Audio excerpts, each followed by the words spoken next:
El libro de Segunda de Samuel. Mira el video de Primera de Samuel, donde presentamos a los tres personajes principales del libro: Samuel, Saúl y David. Y también el diseño literario del libro, que primero presentó a Samuel y luego trazó el ascenso y la caída del rey Saúl en contraste con el ascenso del rey David. Segunda de Samuel nos cuenta la historia de David como rey de Israel, y en dos movimientos. Hay una temporada de éxito y bendición, seguido de un gran fracaso moral y sus tristes consecuencias. Y luego, el libro termina con una bella conclusión que reflexiona en lo bueno y lo malo en la vida de David, generando la esperanza de un futuro rey que vendrá de su linaje. Así que Segunda de Samuel continúa después de la muerte de Saúl, y David sorprende a todos componiendo un largo poema en donde lamenta la muerte del mismo hombre que intentó asesinarlo. Una vez más, el autor está presentando la humildad y la compasión de David. Él es un hombre que lamenta la muerte de incluso sus propios enemigos. Después de esto, David experimenta una temporada de éxito y bendición de Dios. Todas las tribus de Israel vienen delante de David y le piden que unifique todas las tribus como su rey. Así que lo primero que David hace como rey es ir a la ciudad de Jerusalén y conquistarla, y la establece como la ciudad capital de Israel, y le pone el nombre de Sión. Y a partir de ahí, David continúa y gana muchas batallas y expande el territorio de Israel. Ahora, después de hacer a Jerusalén la capital política de Israel, también quiere convertirla en la capital religiosa. Así que hace que el Arca del Pacto sea trasladada a la ciudad. Y luego, en 2 de Samuel 7, él le dice a Dios que como Israel ya tiene un hogar permanente, él piensa que la presencia de Dios también debería tener una casa permanente. Así que pregunta si puede construir un templo para el Dios de Israel. Pero Dios le dice a David: gracias por pensarlo, pero más bien yo te construiré una casa, una dinastía. Ahora, 2 de Samuel 7 es un capítulo clave para entender la narrativa de toda la Biblia. Porque aquí Dios le hace una promesa a David que de su descendencia como rey vendrá un rey que construirá el templo de Dios aquí en la tierra y establecerá un reino eterno. Y esta es la promesa mesiánica a David que se retoma y desarrolla en el libro de Salmos y también en los libros de los profetas. Y este rey se conecta con la promesa de Dios a Abraham.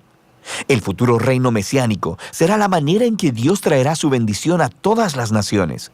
Y es aquí, en medio de toda esta bendición divina, que las cosas salen horriblemente mal.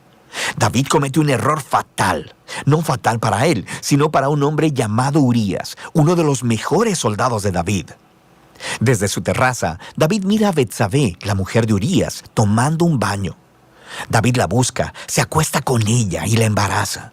Y luego trata de encubrir todo, asesinando a Urías y casándose con ella. Es simplemente horrible.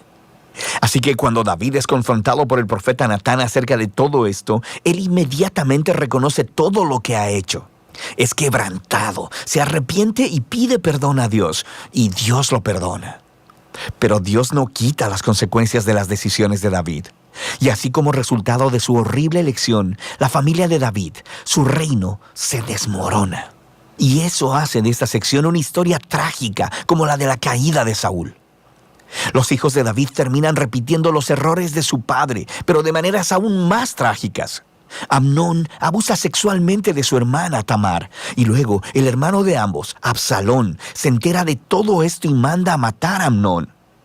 Y luego Absalón va y trama un plan secreto para derrocar a su padre David, y empieza una rebelión a gran escala. Así que, por segunda vez, David es obligado a huir de su propio hogar y a esconderse en el desierto, excepto que en esta ocasión él no es inocente. La rebelión termina cuando el hijo de David es asesinado, y eso rompe el corazón de David, y una vez más, él se lamenta acerca del hombre que intentó asesinarlo. En los últimos días de David, lo encontramos de vuelta en el trono, pero como un hombre quebrantado. Está herido por las tristes consecuencias de su pecado.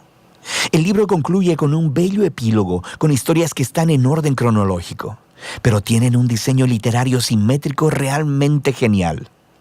El par externo de historias vienen del reino temprano de David y comparan los fracasos de Saúl y los de David, y cómo ambos lastimaron a otras personas por sus malas decisiones.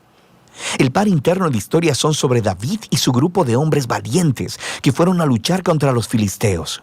Y lo interesante es que ambas secciones tienen una historia de la debilidad de David en batalla. Así que, en contraste con las historias victoriosas de David de los capítulos 1 al 9, aquí vemos a un David vulnerable que depende de la ayuda de otros. El centro del epílogo tiene 2 poemas que funcionan como memorias, y David reflexiona en su vida. Y él recuerda los tiempos donde Dios en su gracia lo rescató del peligro. Y él mira estos como momentos en los que Dios fue fiel a su promesa de pacto hacia él y su familia. Ambos poemas concluyen al recordar la esperanza de la promesa de Dios de un rey venidero que establecerá ese reino eterno. Ahora, estos poemas y la promesa de Dios están conectados al poema de Ana al principio del libro. Y así, estos pasajes claves del principio, los del centro y los del final del libro, unifican todos los temas del libro. A pesar de la maldad de Saúl y David, Dios siguió obrando sus propósitos redentores, y Dios se opuso a la arrogancia de David y de Saúl, pero exaltó a David cuando éste se humilló. Así que la esperanza futura de este libro va mucho más allá que David mismo. Mira hacia el futuro, al rey mesiánico, que un día traerá el reino y la bendición de Dios a todas las naciones. Y de eso se trata el libro de Samuel.